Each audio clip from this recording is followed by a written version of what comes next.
So, let me read that again real quickly. Lupe Linares is the Rose Warner Professor of English at the College of St. Scholastica in Duluth, Minnesota, where she teaches courses in writing and ethnic American literature. Her literary nonfiction has appeared in Nanofiction, 1966, a journal of creative nonfiction, and Beautiful Flesh, a body of essays, which won the 2018 Colorado Book Award for Best Anthology. Okay, that's much better. And Lupe, please take it away. All right, so I'm gonna read, I've been for the last few years, like very slowly, I've been working on this collection of flash nonfiction or flash memoir, I guess. So I'm gonna read 3 of these very short essays for y'all. And I'm gonna start with the very first one I ever wrote, which is like old now, it's like 7 years old. I wrote it when I still lived in Lincoln, Nebraska, which has been a while, but this is called What My Couch Smells Like. When I go to someone's house for the first time, I can't help but wonder how many times someone has fucked on the couch where I'm about to sit and how many times it was good. I can't count how many times I have fucked on my own couch, which isn't really mine, but my 82-year-old landlady's. Once my ex-boyfriend went down on me while I watched The Dog Whisperer. It was good. I came twice. I think about it sometimes when I have people over, the intimacy that all of the inanimate objects in my house have witnessed. I used to think about it too when I would hand back piles of student papers, papers that I had inevitably fucked in front of or sometimes on. How much those papers had seen of me, how little the students. I have twice in my life told male friends with twin-sized beds that they would never get laid in something that small, which is a lie. I would fuck a guy in a bed that small, but better yet is the couch, which is more absorbent. I am afraid to take off the cases of my couch cushions, what they must look like underneath. I used to turn them over afterwards, leaving the wet spots to dry in the dark. It reminded me of a guy I knew in college who would, after doing his laundry, promptly remove it from the washer and stuff it dripping into a duffel bag that he would throw in the back of the closet. He smelled bad, but my couch doesn't. It doesn't smell like anything. So that's the first one that I wrote. And it hasn't aged as well as you'd think, because who like collects papers on paper anymore, especially in a damn pandemic? So that was what I was doing a long time ago. And lately I have been using these little essays to explore my relationship with animals. I think one of my defining features for people who know me pretty well is that I'm a lover of animals, both living and dead. And so I have been thinking a lot about my attraction to taxidermy animals, because I do love living animals too. I just saved a squirrel this morning from a neighborhood cat that was trying to kill it. But then I also have a dead squirrel as decoration. So I've been thinking about the contrasts of that. I brought for y'all to see my chipmunk. He has a party hat. I made it out of a Post-it note. And I'm really proud of the party hat and of the chipmunk. So I'm gonna start, I'm gonna read 2 more. This first one is about my journey into owning taxidermy. It's called Where I Get My Taxidermy, and it is dedicated to the town of Muncie, Indiana. In the basement of Bracken Library, in the same place where I go to check out DVDs and audiobooks, there is a section unseen by the public where woodland creatures dwell. 5 different kinds of owls, 6 squirrels, a baby possum encased in a glass habitat, assorted birds, and a single bat. For 2 years, I heard rumors that they were there, but it wasn't until 3 months before I moved away that I found out how to peruse the collection online, get call numbers, and learned where to check them out. When I gave the basement librarian the call number, 40.369, she brought from the depths of the library a cardboard box that folded down on one side to reveal a squirrel standing upright on a small fragment of log. On the website, 40.369 is shown wearing a suit made from what appears to be an old sweatshirt sleeve and a Sharpie. I said to the librarian, "Excuse me, but isn't it supposed to be wearing a little suit?" Only when she looked up the picture online and saw that I was right did she finally laugh at me. For 6 weeks, I took 40.369 on adventures around town, to American Literature 2, where it looked out from the front of the room while my students discussed Barn Burning by William Faulkner, to the Fickle Peach for bar trivia, to a friend's house for dinner and a movie. At night, it sat on top of the bookshelf in my bedroom while I slept. After I closed my door and it was just the two of us, I would sometimes reach up to smooth the cowlick on the bridge of its nose, or gently push down on the broken toe that stuck up at a 45-degree angle. I thought that this must be what parents are like with a new child, smoothing its hair while it sleeps and marveling at all the accidents of time and space that coalesce to put them in the same room with this perfect creature. I'd wonder what life this squirrel lived in Indiana, Illinois, Ohio, wherever it was before me, and I'd think, what luck that we are here together, what luck to have been here at all. So that's about where I get my taxidermy.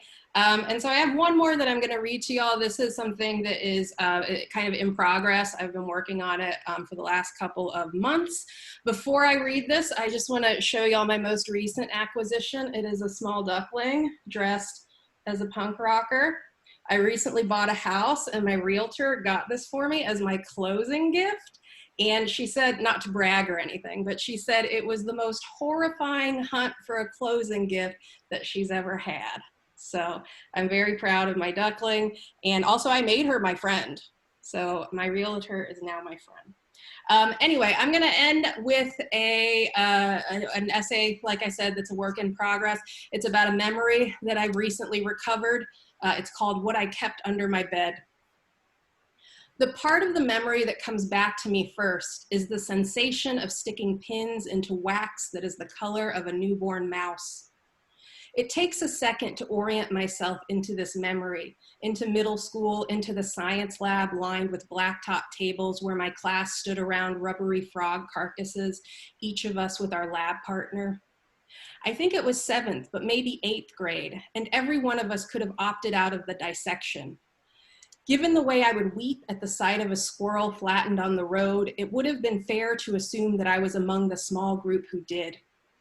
But inside of me, packed tight against the part that once tried to heal a fawn's broken leg by playing my flute, is another part that thought that if the fawn died, it'd be beautiful posed lifelike near its mother in a natural history museum diorama. At age 13 or 14, I had no idea that I would grow up and my interior design aesthetic would be Frida Kahlo meets Minnesota County Museum. I could have never predicted that I would ever visit Minnesota, let alone live in Duluth, where I would one day stumble upon an abandoned storefront with the words, "Terry's Fine Frog Emporium," etched onto the window. It's because I am riding by there one night with my friend Walt that I even remember having dissected a frog in the first place. Walt tells me that Terry's Fine Frog Emporium used to be the place that kept local science classrooms stocked. At the same time that I am thinking that Walt has to be fucking with me, I remember the sensation of pins sliding into wax. I remember nothing of the dissection itself, not the feel of tweezers in my hands or the way the skin gave under the pressure of a scalpel. But I do remember holding the tongue in my palm after removing it from the body, how the parts that attached it to the throat were pointy and different in color from the rest of the tongue, which curled into a perfect spiral that I thought was beautiful enough to keep. So I did. With care, I decoratively mounted it onto a piece of construction paper that I eventually forgot for more than 20 years. When Walt drops me off at home, I can think of nothing but that tongue. I wonder if anyone else had ever seen in a dried frog's tongue what I had. I wonder too why I didn't treasure it more closely so that I might have it still. As I begin to wonder what happened to it, an image comes to me as clear as if it were on my television. I can see my own arm reaching under my childhood bed. My fingers scrape the yellow carpet before I find the edge of a single sheet of paper. I lift up the prized possession and run my fingers delicately over the tight coil mounted in the center. My 13 or 14-year-old mind doesn't have the words yet to know that what I feel is awe. Awe not just at its beauty, but also at the very notion that something can stay beautiful so long after it's dead.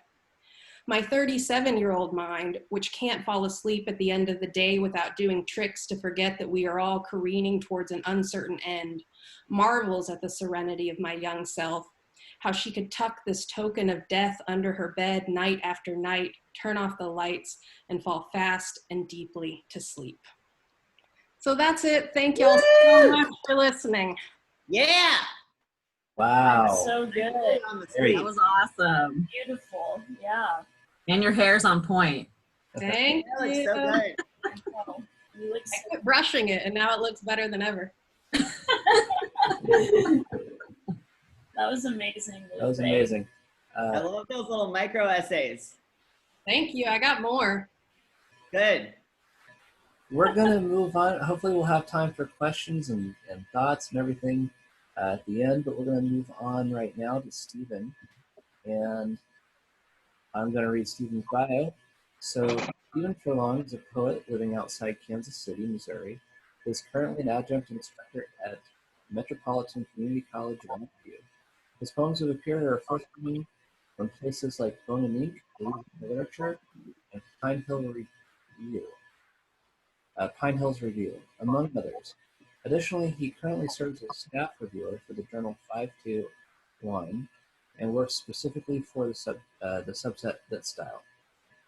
And with that, I am going to turn it over to Stephen.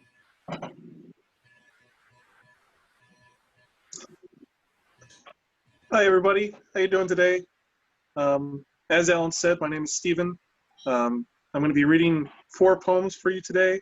I did a late afternoon switch for one of my poems because I remember today is my would have been my Nana's 98th birthday, and so I wrote this poem a couple of years ago now, and I got published last fall. But this one is called Your Portrait.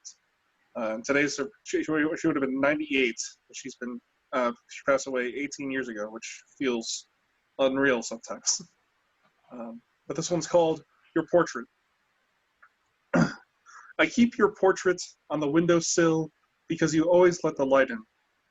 For years, I've tried to write these words, gift you in a poem, and comfort you, as you did for me each time you smiled. I hope these words are enough to remind you of my love.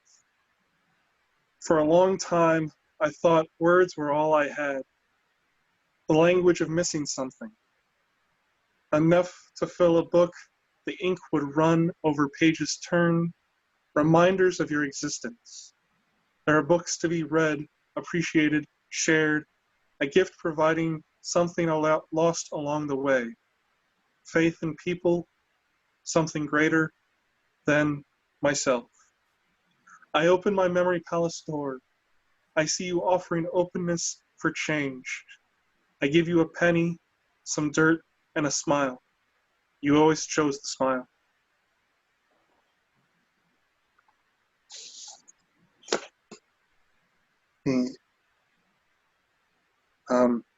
This next poem that I am going to be reading, it came originally from a dream that I had.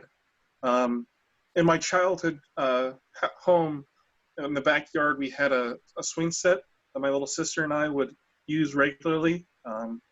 And my mother often, to the right of that swing set, my mother kept her garden.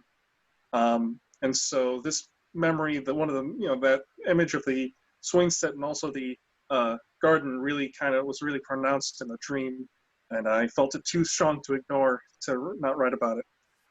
And this poem originally appeared in Louisiana Literature, where Jack Bedell, the former Louisiana Poet Laureate, he's the editor, and he's a really good guy. And so this one is called, And I See My Mother in the Kitchen Washing Her Hands. And it's a prose poem. The dirt she just tended, moving around her palm, the soap solvent and circling in the drain, all flowing downward. A pipe takes the dirty water somewhere to be made clean. She puts her hands on her hips and sighs before taking a sip of water. She too needs sustenance to grow. The bag of Miracle Grow in my periphery is torn open, not carelessly, but with a motherly care which knows no bounds, as if how one opens up the bag itself serves as an omen for the garden. And I wonder about the love my mother puts into everything. And I think about when my mother stopped growing flowers. Instead, she started planting herbs like rosemary and thyme, a labor of seasonings that season the labor that she put into a home-cooked meal. To this day, the closest thing I know about love is labor.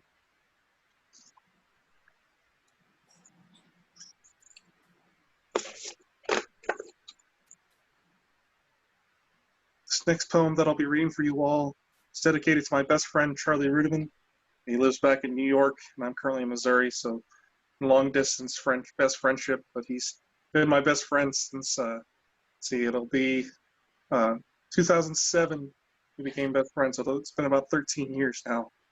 And I wrote this poem in celebration of his wedding that happened 3 Augusts ago, this end of the month.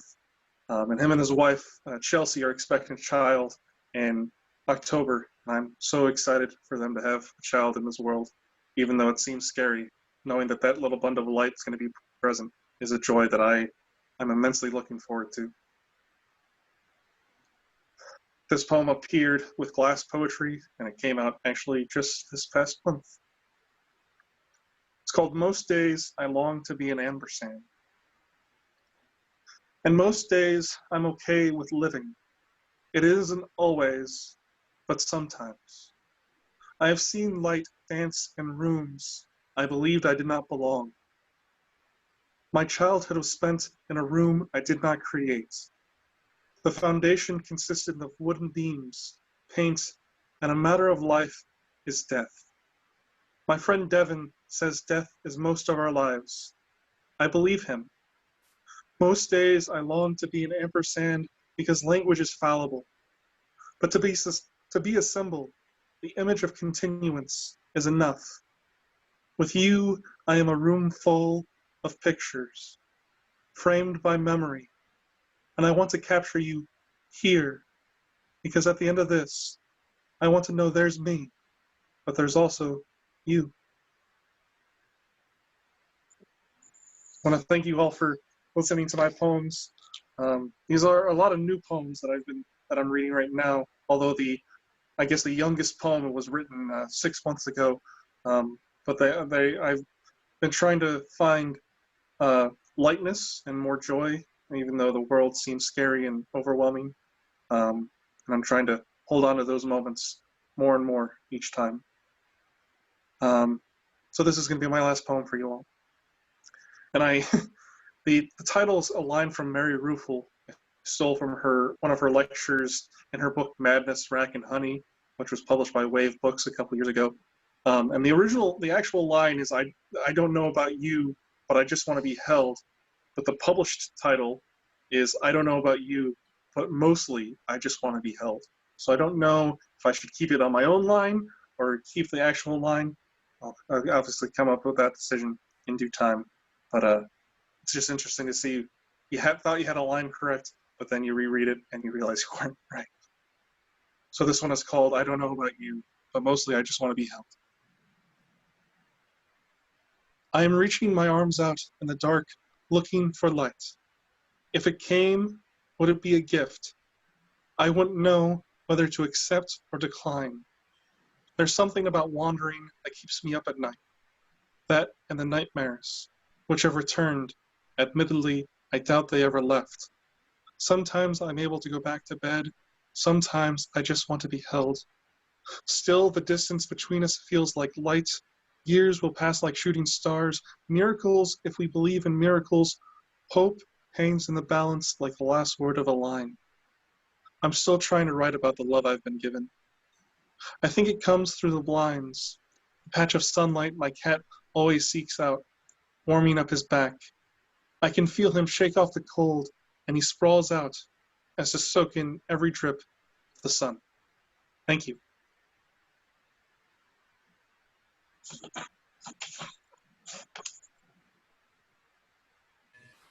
Very good. Very Okay. wonderful. That was great. I think that now we're going to open it up to just like discussion, question, comments, and yeah. Yeah, if you have a question, you can feel free to, unmute yourself. If you haven't discovered it yet, if you hold down the space bar, it should unmute you. And you can ask a question. If you want to ask a question in the chat, you can ask a question there. For the readers, if you want to look through the chat, if you haven't already, it's sometimes a treat. So, any questions? Okay, I have a question. How are you all finding your creative process changing during this time of pandemic? Yes, I like that question. Let's start with, I don't know, Stephen, you want to try? I think you were trying to talk about that toward the end of your Sure. right? And Lupe. Yeah. Yeah. So I write book reviews regularly, or at least I try to. But I find that I always overshoot my productivity during the summer months. Like I always have like this crazy long list of all the things that I'm going to accomplish between semesters, and I never accomplish those goals, even though I keep setting them. Maybe it's my reminder that I'm shooting too much, or I'm not doing, I just have to be okay with taking some quiet time from productivity. But like I go through naturally, I'm finding more and more that I go through periods of like intense productivity, and then like I don't write for 6 months. Like when I was writing my thesis a couple summers ago, I wrote 40 poems in one summer. I can only imagine that productivity now. I don't think that I could ever do that again. But like that's just now since post grad school, I've written 17 poems after writing 68 in 2.5 years. So like it's been a process as far as accepting that. I think the pandemic has made me want to read more and like immerse myself in comfort, and so therefore I find more comfort in the other words of other people. So like I've been reading a lot more, and I've been thinking a lot more about like the ongoing voice and conversation of things.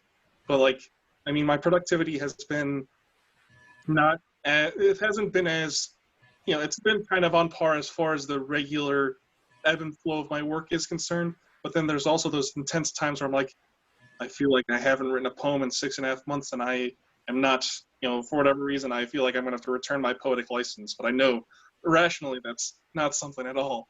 But it's still there. Totally.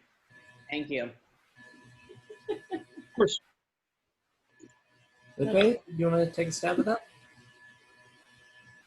Well, my creative process was built for a pandemic because I love nothing more than to like have a few drinks by myself on a Friday or Saturday night and like, just read a bunch of weird shit aloud, and then I feel inspired and I might write my own weird shit. And so I think I have been more productive because, like I said, my process is built for a pandemic. But I do want to just be clear in saying I've never been very productive with my creative work, and I'm still not. But I'm more than usual, because usually I'll write like one of these things a semester. And I think I've like been working on about 5 of them since March. So that's pretty good for me. That's awesome. Awesome. I love that you asked that, Clarence, because that has come up in the Q&A of other readings. People are like worried in some ways, not that you were necessarily, but about how productive are we being during the pandemic. And I think it's very telling that we're Americans, that we're very worried about that. But I also think just what an uncertain and crazy time it is. So many people are kind of like Stephen was saying in this, I don't know, digestive state, or like ruminating or something else associated with cows. I don't know what's happening, but my head is. So I just love that that's a recurring theme. I feel so awkward because Alan has his camera on me, and then I have my camera on me, and then I'm talking about cows, and it's very awkward. So let's move on to another question or comment from someone. Please. I'm a little interested in the Flash nonfiction because that's something that I hadn't really thought about before. It seems like an obvious creative choice, you know, when you think about it, but it's something I guess I haven't seen a lot of. I don't know if it's sort of a newer form. I mean, like Stephen, you had a prose poem in the mix, you know, like that's become just part of the, you know, poetry arsenal now. So it's just because I don't know a lot about creative nonfiction approaches and stuff. Though I'm interested in them. Could you just sort of speak to that a little bit? Because I'm just interested in knowing a little bit more about it. Well, I mean, I'm not the only person out there doing this. There are a lot of collections, both like single author collections as well as anthologies that have these. There's a literary magazine called Brevity that, you know, publishes just very short essays. And so it is like an established form. And, you know, it's like, you know, related to flash fiction.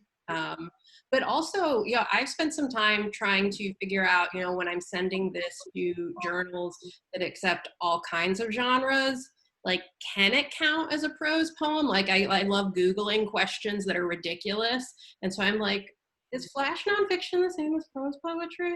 And I mean, like, in a lot of ways, like, it kind of is. It's about images, and it's really centered on language. And so I think like the real distinction between flash nonfiction and flash fiction is the nonfiction part. But otherwise, it kind of operates the same. You're working with like this like little snapshot of an idea, and you've got to do a lot of work with very few words. And it's fun to play. Like sometimes I give myself rules, like I can only do 300 words to do this thing. Yeah. So I hope that answers the question.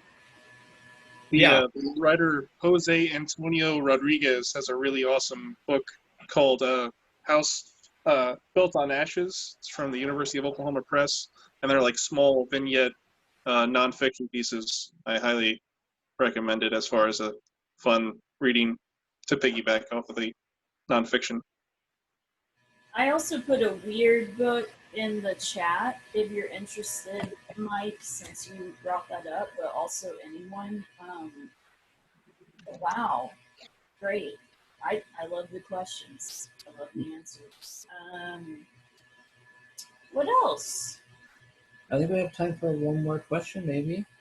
We do want to make sure to let you know about the next reading. It's a very special reading. But why don't we handle another question first? And if you haven't been checking out the chat, lots of cool stuff happening on the chat. Sarah Chavez also suggests the journal Brevity, as Lupe did, and Christy suggests Marguerite Duras, and Clarence has posted something from New Yorker, so I think all things to check out. Clarence's sharing is echoing the "Are we being productive enough?" sentiment, and it's oh no, it's a pro vote. He says, okay. I mean, I always have a ton to say, but I really loved all the images. Please, can I not be in stereo visually? It's messing with my mind. Not a music video. This is a reading series. Thank you. Moving on. I love him.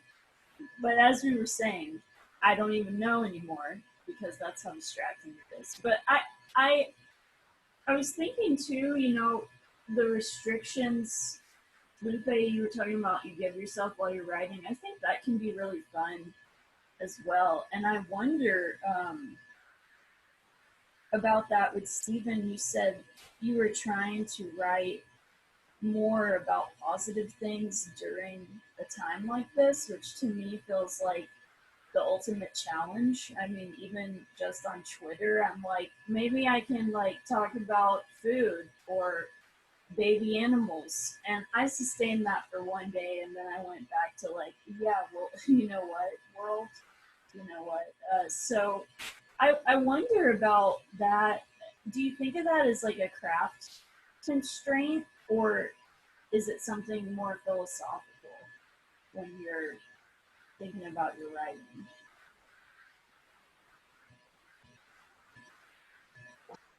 I don't necessarily think it's a craft constraint. Like I know that it's, I write about things that have obviously a very visceral reaction to it, and so therefore, I usually gravitate towards things that I'm trying to unravel or find the hidden meaning behind it or whatever. But joy is just that; it's joy, and so like I mean, there are some really exciting things going on in the world, even though it seems very scary. Like, I mean, my wife and I just celebrated our year anniversary of being married together, and that's exciting. We have a cat who appeared in a poem of mine. If you told me that my cat was going to appear in a poem, I would have been like, "You're funny," but like that's true. And like it came that poem, the last poem that I wrote, kind of loosely thought back to, when I was in community college, and there was a girl in my class, and she's like, "I keep writing these love poems, but my dog keeps appearing in them." And the teacher's like, "Well, maybe write a love poem for your dog." And I'm like, "I've never had a dog, but I mean, I have a cat now." And so like, I naturally let that happen rather than trying to stifle that image. And it's, a lot of people have responded favorably to the fact that there's a cat in my poem. And like, that's really kind of cool.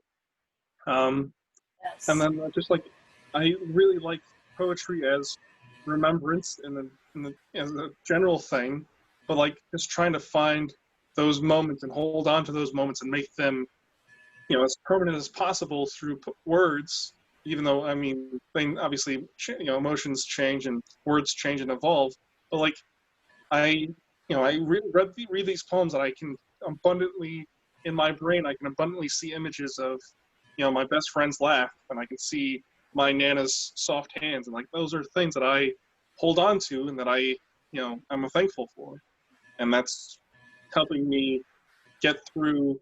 It's helping me, especially my in present manuscript. It's helping me see the transition from this deep hurt to this really, the capacity of love, and that's something that's really neat.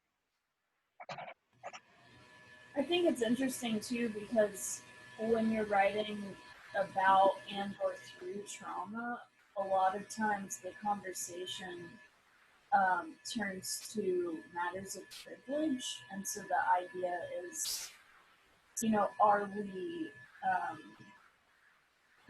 There's a lot I could say because like that's my area of expertise, but I think it just goes hand in hand with us being alive during a pandemic right now, because I do think it's good to be happy and like to reach for the light and the beauty, but I also in the past have found myself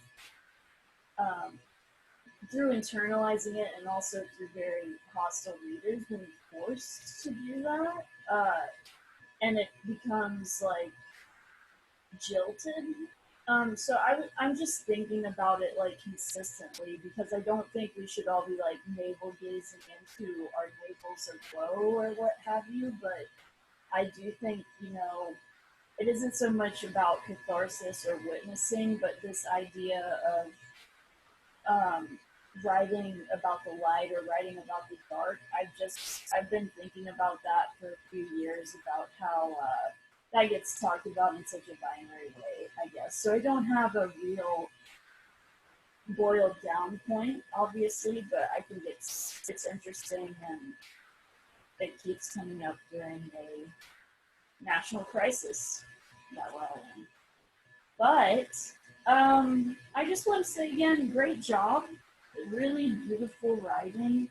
And we loved having you guys here. Thank you so much for joining us. Other people are Is she back? not reading right now. Maybe. Yeah. What's happening? Don't go anywhere. What is this? It's just a little internet connection thing. So Okay.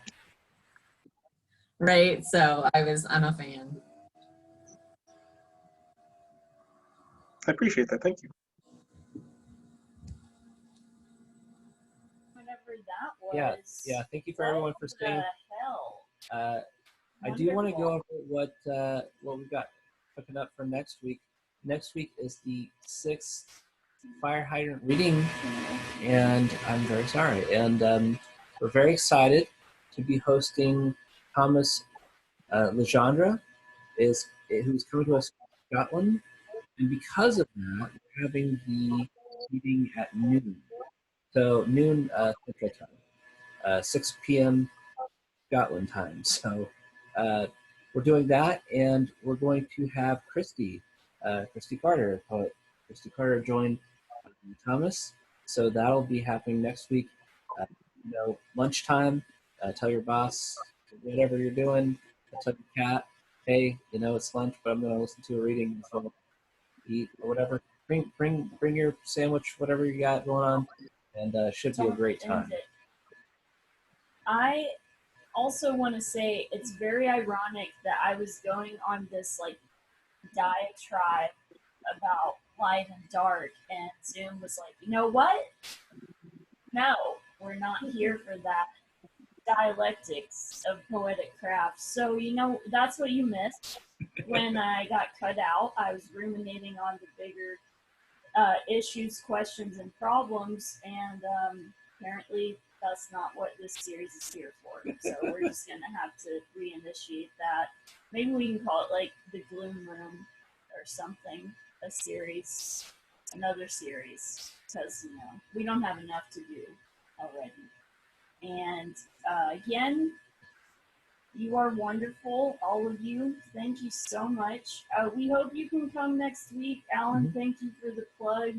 It feels awkward to be the co-host and the co-star next week, but because it's a lunchtime reading and we wanted very much to make sure our international reader can read, I said, how about me? I guess. No, it wasn't like that. It was much more elegant. But anyway, please come if you can, and thank you again for your beautiful work and for the community that you're being a part of with us. And I'm really curious about what Sarah was saying when we got I back know. in, but... Sarah was like waving her hands, and she was just like taking charge, and then our computers. I don't know what happened. It was a trade-off. It's been wonderful, everyone. Thank you so much for coming. Hope to see you next week. Thank you. The reading was great. Thanks Yeah, for bringing bye, me. folks. Bye. Thank you. Bye. And then we